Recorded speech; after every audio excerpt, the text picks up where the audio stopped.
Now it's time for Union County EDGEcast, a podcast to discuss the current economic development environment within Union County, North Carolina, the greater Charlotte area, the state of North Carolina, and beyond. During this time, Chris will discuss many topics with guests ranging from industrial leaders, important allies, and thought leaders throughout the economic development landscape. You can also find the video version of this episode on the Monroe-Union County Economic Development's YouTube channel and other social media platforms. Please know that the views, information, or opinions expressed during this podcast are solely those of the individuals involved and do not necessarily represent the policies or positions of any other agency, organization, employer, or company. Now let me introduce your host, Chris Platte, Executive Director of Monroe-Union County Economic Development. So our guest today is Mr. Dan Warrick. Yep. He's the market leader for SynTerra Corporation. So Dan, thanks for joining us Absolutely. today. Happy to be here. So just to make sure everyone's aware, the purpose of this podcast is just to sort of talk about, our world, the economic development world, Yep. And how SynTerra plays into that as a key ally to a lot of what we're trying to do, and hopefully find out what's going on in the region. Now, obviously, you guys are a multi-state corporation, so Right. gives us a viewpoint of what's going on outside of Union County, and then we'll kind of dial it back in Okay. to what we're trying to do here. But so first, with these, we'd like to kind of start out and let people know who you are. So where were you born? So actually, I was born and raised in a little town called Murfreesboro, North Carolina. Murfreesboro. Yeah, so it's way out northeastern part of North Carolina, about 10 minutes from Virginia, about an hour and a half from the Outer Banks. So yeah, I was born and raised there until I was 18, and then made my way out to the Charlotte region. And so where'd you go to school? So I came here to go to UNC Charlotte. Excellent, Yep. excellent. Well, this is the second Niner. Our first podcast, we had Clint Lawrence with Lawrence and Associates, and Yep. Clint is a Niner as well. It was one of those things that we were talking about was just how incredible that university has become. Yes. In the last 10 plus years, it is dramatically different than what absolutely. it was. What are some of those things that I think you got to be a proud Niner? Oh, absolutely. Grad, so what's something? So the first time I saw the campus was in '98 when I did a visit, and then started going to school there in '99, and was there for a few years. But over the last 15 years, I've seen it just explode, and I was lucky enough to actually work on a few projects there. So the football stadium, really? I worked on the football stadium from beginning to end. Two of the other dormitories that are on campus, I got to help build. So I've seen a lot of that go on firsthand, and I lived in university for about 16 years, and so I kind of was right there beside it for years and got to see it just explode. But it's been amazing. I mean, and I love it. I mean, that campus, when I came there, visit there in '98, it's beautiful, and even now they just continue to grow on it. So, gosh, I know it's like over $1 billion, I think. I don't even know the number. I know it's a lot. Ridiculous number, but it is what a great asset for the region. Yeah, it's great. So you went there for engineering. I did. What drove you from your past or whatever? What made you want to be an engineer? So I grew up, I worked in construction a lot growing up. From when I was 13, I worked for a friend of my dad's building residential homes. And for most of the time it was during the summer or any kind of breaks. I worked as a laborer and learned to be a carpenter and just worked in contracting. And I got into architecture as well and how to draw house plans and things like that. So originally I thought I was going to be an architect. And UNC Charlotte had a great architectural school. So I looked here, but I got to talking to an advisor preliminarily before I came here, and they said, well, we've got architecture, but your background also maybe fits engineering. We've got a really good engineering school, so just come and fill it out and see, take introductory courses and see where you go. And I think within about a month of doing architecture introductory classes and engineering, I was like, engineering is definitely what I am. Like I'm more, hands-on and into the building part of it, and so it just kind of snowballed from there, and found my field in civil engineering and just stuck with it. Excellent. So I started out in architecture. Yeah, I think we've talked about that before. And the land of the midnight sun, and the buildings down there where you just never go to sleep. And so I can definitely understand the reason you sort of went a different path. That's a hard degree to do, and it's just the mentality too is much more artistic than I think a lot of people, when they think of architecture, they see architectural plans and drawing those out, but architects are much more just visual and from the aesthetic standpoint, and just are creative, in that regard. Whether it can be built or not. Right. They Yeah. can design Exactly. something. Yeah. I think that was one of my problems with it. Was some of the reality wasn't there. Yeah. Well, that's God, the engineers. can't The whole break mine. point of the engineer is to diminish the architect's dreams and say, no, you got this high hope. We'll diminish it down to here, and this is what we can actually build. Exactly. But no, that was always the running joke between architects and engineering when I was in school. So. I love it. All right. So what is, I think people obviously know you from the engineering side and right. Your past.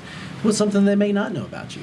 Well, kind of leading into one of my comments a while ago. So I'm actually a really good carpenter. Yeah. So I build furniture. I've built quite a few things around the house. I just got done building my kids a swing set in the middle of building a playhouse that goes onto the side of it, and kind of building it all from scratch. So I haven't really done a whole lot of woodwork in the last 4 years, and my oldest child is 4 years old, so you can kind of see where the timeline. But I used to do a lot, and then it diminished over the last few years. But with everything that's been going on the last few months, I've had a little bit of extra time on my hands. So house projects have been there, so it's been good to get back out in the shop and do some woodwork. So yep. That's same for me. Yeah, I know you enjoy it as well. So, I was getting out, just redid some stuff in our kitchen, and just refacing some things, and to get the table saw going again, and get just man glitter all over you. Yep, and sawdust, and getting it in your nose and everywhere else, and but it's just I don't know, something relaxing about it, and soothing. So and you have to stay focused because you do come back with a. You got to keep all your digits. Yeah. You got to keep all the digits. So yep. Well, hey, I think your career. I think where we first met each other was through SNME, sort of where you got your career started, I believe, unless it was something prior to that. And that was in the geotechnical and construction side. Construction side. So, with that, what can you tell us about that? What drew you to that? From obviously you were doing the civil engineering. What kind of drew you to that specific piece of it? So coming out of college, I came out around 2005, and the market was really good. But a lot of the opportunities on the engineering side were more. What I was more interested in was geotechnical and construction. So that's the side that I went into, was doing geotechnical and going out doing borings and soil classifications, and then on the construction side, getting involved on projects. And one of the first projects I worked on was the Levine's Children's Hospital, and that was from beginning to end. I was on that project for 22 months, and and so I was. One of my neat story about that is I was 65 feet in the ground on that project. Like I think 2 weeks after going to SNME, I had to do what they call a downhole inspection. So you basically go down on a 5-foot diameter drilled shaft that's 65 feet in the ground and beat the rock at the bottom to see how hard it is and test it out. And so from that, but then 2 years later, where we capped out the structure at the top. So that seeing a project from beginning to end like that was just. And it's a beautiful building too. I mean, but the lives that it has changed. Right. It's a part of that kind of project's got to be pretty amazing. Yeah, I mean, but things like that throughout the years. I was there for a little over 11 years, or right at 11 years. I got to see things like that. I got to help build the Google Data Center up in Lenore. Yeah. Got to help build. It was Wachovia at the time. That was the Duke Energy Tower downtown. The 49er football stadium. So I've got to work on a lot of. The Matthews Sportsplex. Yeah. So I worked on that project basically from beginning to end. So I've got to see a lot of really cool things from the very beginning to into construction. So that was got a few things here in Union County. Right. Yep. Yeah. I helped do the airport, the expansion you did on your. That was I think when we first crossed paths. So on the industrial side, parks and rec, hospitals, schools. So it's been kind of a wide range that. Kind of led me into more the civil design side that I'm in now. I've seen how all of it got built. Now on the design side, it makes a lot more sense when you're drafting it out. So right. I know from a layman's standpoint that it can probably drive you guys crazy because I'll call you up and say I need some holes punched in the ground. Yeah. And I think the engineering term is borings performed. Yeah. Well, when my client said it, I'm like, whatever you want to call it, that's what it's called. But going out and drilling, getting some borings done. Yeah. Yeah. Absolutely. So in the previous work experiences that you've had, how did that lead you to your path now with SynTerra? So The business development side that I'm a lot more in on now, just Right, kind of 'cause came that's- out of necessity. You've changed, kind of morphed into both engineering as well as now As business development. is the face of the company here in the Charlotte market. Right. So coming out, I was much more just the kind of in the weeds person on the construction side, but then I got into civil design. But when that started out, there wasn't a whole lot on the client side, so I had to kind of start to build that up. And the only way to do that is to get out there and go talk to people. So I had a really good mentor that just kind of was more on the business development side, and he said, "This is what you need to do." He said, "Go out and talk to people, join these different organizations." And so I did that and just kind of hit more from there. And I'm one of, I guess, a few engineers that can go out and talk to people, as I've been told, but just being able to go out and have a conversation with people and just see what they need and see how we're able to solve those problems. And that's what things have morphed into place with SynTerra is pretty much every day, we have clients call us up, or every week call us up and say, "Hey, we've got this one thing that we want to do. Can you guys help with that?" We have such a wide array of different things that we do. We just tend to find a way to make it work, whether it's doing it all in-house or using a sub to help us out, but just taking their problems and solving them, which is what engineering, that's what it's all about, is solving problems. So the fun part of engineering. Right, the fun part of engineering. Yeah. So not permitting. That's not the fun part of engineering. But yeah, I mean, that's pretty much what, and so with that, kind of growing the SynTerra market up here in North Carolina, as we're headquartered out of Greenville, South Carolina, but really growing the Charlotte branch and up here in North Carolina for the last 2.5, almost 3 years. Yeah. That's one of the things I've always appreciated. You took over the reins at SynTerra here in Charlotte. It was the ideas that you would come to us. "Hey, have you thought about this? We're doing this in another market." Right. And just come up with really things that are innovative that sort of challenge us too on how we could do some things, in marketing our site. So looking at that, what have you seen that has sort of changed in your business, and what is sort of on the horizon? I know, you've been engaged in some pretty interesting, innovative things. So what do you see sort of coming as maybe the new norm for companies like SynTerra, or just for folks like myself that have to interact with clients? Well, on the economic development side, I think what we see a lot is, and even this has heightened it more, but I know over the past few years you've seen a lot of virtual things that people are getting adapted to, whether it's the drone videos or just different ways to virtually advertise your products, your sites, your spec buildings, whatever it is. So this, with COVID-19 coming in, that's really changed. Well, not changed, but it's heightened all that so much more. Where now everything is gone virtual, and you just have to find different ways of doing that. And of course webinars and things like that have become much more prominent. But what we see right now is that's going to be a mainstay. So helping our clients find ways to be innovative and different ways of advertising not only their product and their sites, but their communities and things that we've talked about, like GIS story maps and stuff like that, of how you can get people on your website and take a look at not only in the weed details of sites and things like that, but looking at the whole community and your workforce and quality of life and things like that. So you can just find different ways of showing people why they want to be in these areas. So these are all things that came about from things that our clients wanted to see and wanted to show, and they're like, well, how can you? And we just created them, and then we start sharing them with our other clients, and they're like, well, I would like to do this or this. And so each one of them is different for every client that we do, whether it's a story map or a site marketing flyer or drone video. So they all differ in some way because it really needs to just show what our specific clients want to do. On the horizon, we'll see. I mean, to me, I think it's just going to continue to grow more and more on that virtual side. So whether the 3D modeling thing continues to get bigger and showing 3D models in real time, drone videos and things like that. That's some of the things that we're trying to get into now, and so I think that's going to continue to grow more and more. So, as the challenges arise, we'll see how we can tackle them. Yeah, and you and I both had to host a webinar in CDA, and the one that you were in charge of really was fascinating.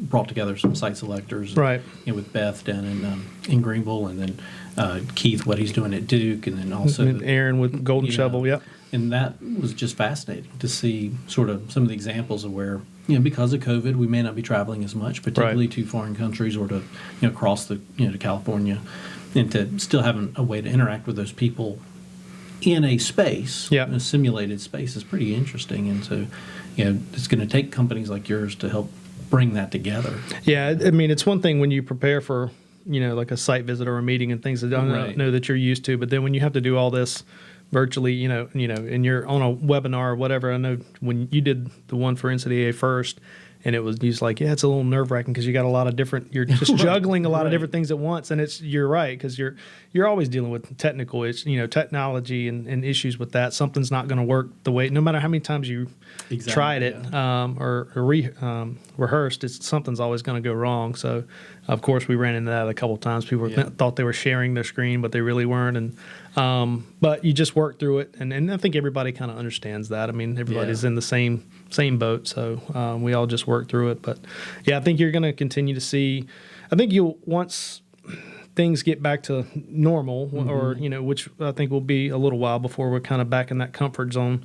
I think you'll see a little bit of a hybrid of what we're doing now to what we used to do. I think companies are, even once we're out of this, whenever that is, that I think they're going to look at some of their the way they do site visits and go about doing that. They may want to get a lot more info up front on sites and narrow it down to a smaller chunk of sites before they start making site visits, instead of, and I think that's happened over the years, though. Even, when you first started out doing this, companies would probably go out and look at 50 sites or, Well, it was the amount of time we had on site. Right. Was really interesting. So I'm curious to see how this maybe lengthens some of that exposure with the client. Yeah. Because before they're, they give you 30 minutes on site and then they're back in the car for an hour to the next site. Right. And so now that they don't have, if they're not on scene and not having to travel between sites, do you get more time with them? Yeah, able to dive in more on each site. Yeah.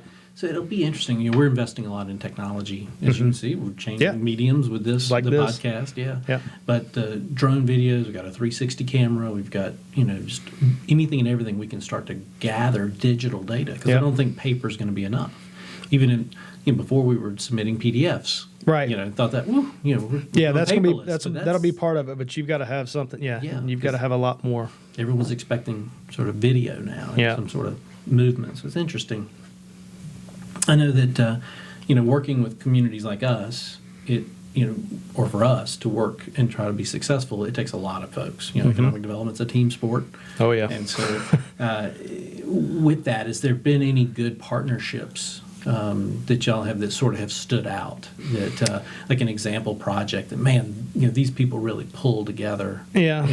I don't dive into the details of names or anything like that, but we had one where everybody's got everything's code name, whatever, everything has to be confidential. But we had one that I got a phone call at about 7:00 at night from the local economic developer, and they said, hey, I know this is last minute. Well, we've got a client that's coming to look at the building they're really interested in.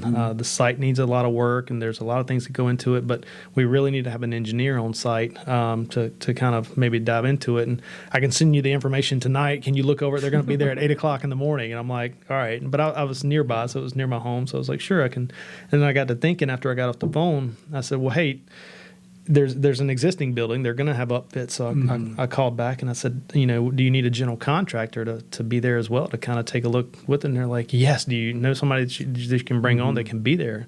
So made a phone call to a buddy, and he's like, yeah, I can be there. So we showed up the next day and really were able to give them a good sense of what it was going to take to get the building and the site to a point where they were going to need it. And then it kind of snowballed from there. We had to go through quite a few phases of feasibility to see if we could turn it in together. But, we started pulling, different resources that we knew, and it was just a unique project that had a lot of different things involved in it, everything from a stream restoration to, upfitting an existing warehouse building to adding on a lean-to office to having to regrade it to doesn't have stormwater, so we had to put in stormwater, and it was just a lot of different things that you could add into a project, but we just pieced it together and found ways and had to, reach out to people. And even for ourselves and the general contractor, some areas that took us out of our comfort zone, but we found consultants and things like that really helped us get our heads wrapped around what we were doing in certain areas and put it all together. And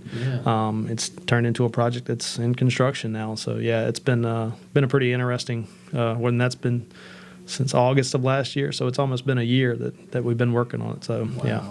So when looking at just a general project, SynTerra coming into that project initially, what are the benefits of bringing someone like you on, in the long term?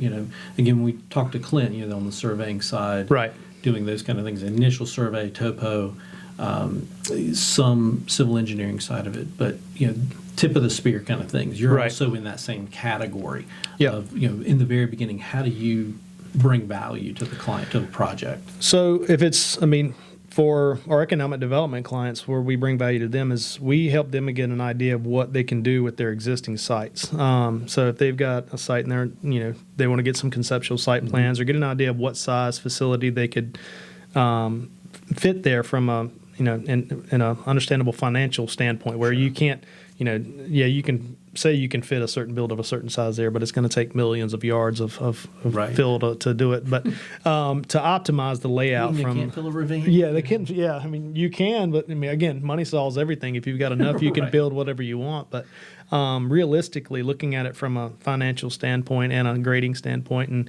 giving them an idea of what they can fit in place, and then using that to again get into some of the things we were talking about, like site marketing flyers, where we dive into conceptual site plans, 3-dimensional models, showing buildings and layouts on sites, different aerial maps, transportation maps showing connectivity to highways and inland ports or cities, cut fill maps, cost opinions, things like that, that really help them advertise that site and show what it's capable of doing, and they can present it when they're going after a code project, and and then story maps and things like that, where we can help not only the county and the economic developers, but help them kind of advertise their region and their county.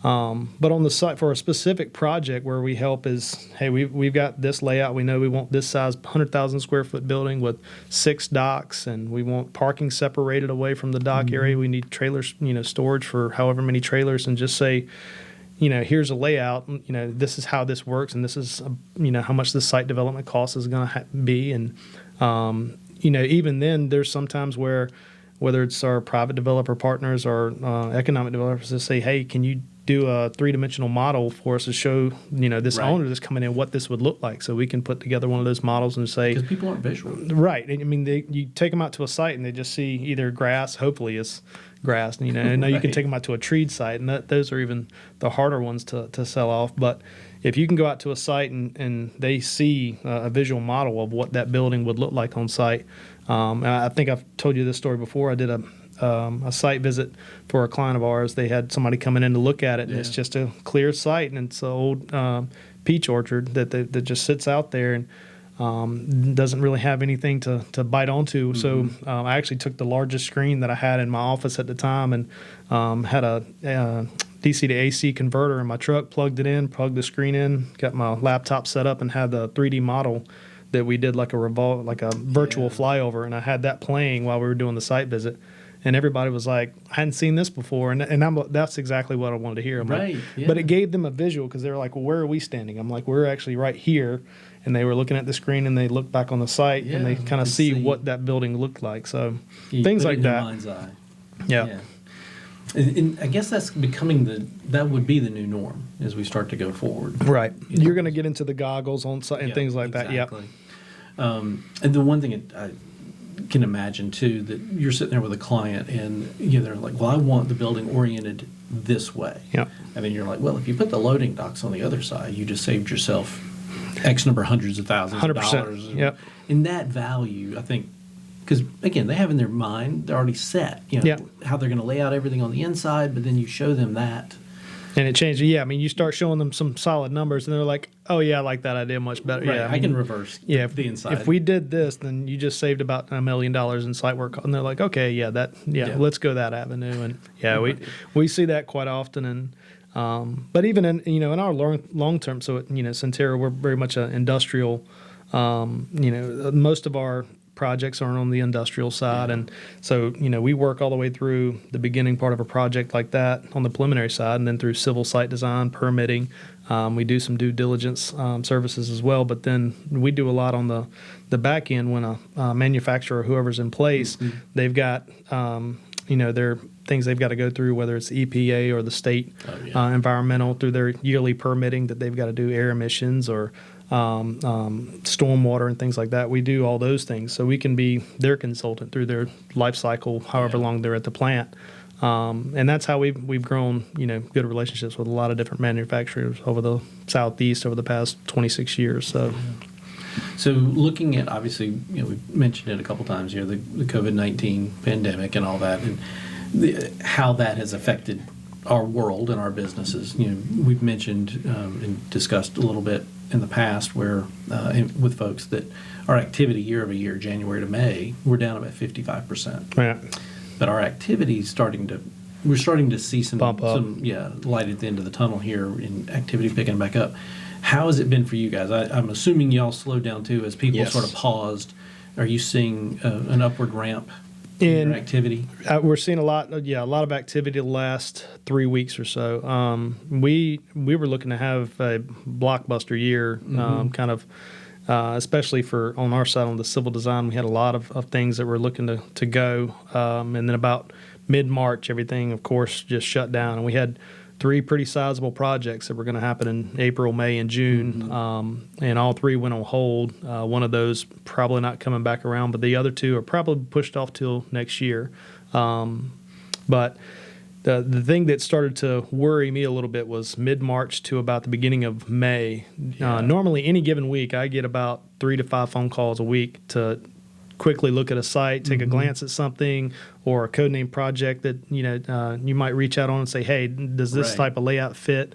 And we were not getting any of those for quite a few weeks. Just and zero. Right, zero. We might have had maybe 2 or 3 in that whole time period, and that's what was worrisome for me because your heart starts to because there's nothing in the pipeline at that point. You're not. You don't expect every one of those to hit, but if you're doing 20 of them, you're hopeful that anywhere between 2 and 5 of those might actually hit. And when you're doing 2 or 3, the odds are not in your favor. So we always refer to it as like a batter going up in baseball. Right. I gotta have opportunities to at least exactly. And not seeing any of those. But anyway, the last 3 weeks we've seen a huge uptick. I'm probably getting 5 to 8 calls a week to take a glance at something, take a look at things. So that's very promising. Now the next step is when equity's got to come in and money's got to get laid down. Is that going to happen? So I'm hopeful that there's no. The things that we're seeing with the virus they're gonna, those things are gonna happen, and I'm just hopeful that there's nothing that's gonna shock everybody back into just a lockdown mode, because I think that's gonna be, just expand everything out even longer to come back from. So I hope, and I can't imagine we would shut it down again. Hopefully we've learned. Yeah, I really hope we don't have to get to that point. Yeah. We figured out maybe some areas might have to go into those types of things, but overall and I think all that kind of, and I won't get deep into this, but I think a lot of that was just stemmed from we don't know. We just didn't know what was going on and exactly so we just knew if everybody stayed away from each other, then it was better. So let's do that and kind of see where it goes. And I think we did that. We flattened the curve, and again, like you're saying, I think people you didn't know what you didn't know with this thing, and so you can't Monday morning quarterback, sort of some of the decisions at this point. I think everyone did the best they could, but now that we have got information, we knew a couple things, and that was if we stay away from each other, then it has a hard time spreading, and so just wash your hands and that kind of thing. So they're like, just stick to those, and we did those pretty hardcore for, as everybody knows, for a couple months. Just created little buttons that say, stay 6 feet apart. So we're still preaching that. So. Well, Dan, thank you so much for being here. I think that's about all the time we have today. But I want to thank you so much. Happy to be here. Thanks SynTerra for their support. As you know, this podcast and other marketing activities that we do here in this office requires the support of the Union County Economic Development Growth Enterprise, and you guys have been a staunch supporter and one of the original supporters of the EDGE. And so thank you so much for that. Absolutely. And for everybody listening, thank you so much, and look forward to bringing more content like this in the future. Thank you and have a great day.